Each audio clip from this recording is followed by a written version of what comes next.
বর্তমান দেশের বিদ্যমান পরিস্থিতিতে ক্ষিপ্ত হয়ে পড়েছে দেশের সর্বস্তরের সাধারণ জনগণ।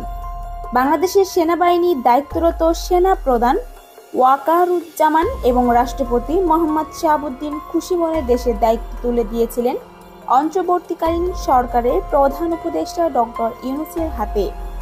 তবে দেশ এবং দেশের মানুষের কাছে দায়িত্ব পালনে সম্পূর্ণ ব্যর্থ তিনি।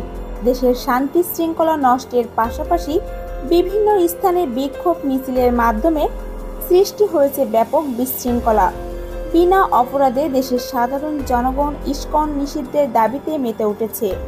এমন পরিস্থিতি পর্যালোচনা করে চরম ক্ষিপ্ত হয়ে মন্তব্য প্রকাশ করেছে রাষ্ট্রপতি মোহাম্মদ শাহাবুদ্দিন। রাষ্ট্রপতির মন্তব্য জানতে আমাদের সাথেই থাকুন। রাষ্ট্রপতি বলেন, অকৃতজ্ঞ অন্তর্বর্তীকালীন সরকার দিয়ে দেশ চালানো কোনোভাবেই সম্ভব নয়। তাই দেশের শান্তি ও জনগণের কল্যাণে শেখ হাসিনাকে দেশে ফিরিয়ে আনা অত্যন্ত জরুরি। এছাড়াও তিনি জাতিসংঘে আবেদন করে শেখ হাসিনাকে দেশে ফেরানোর জন্য জোরালো আহ্বান জানান।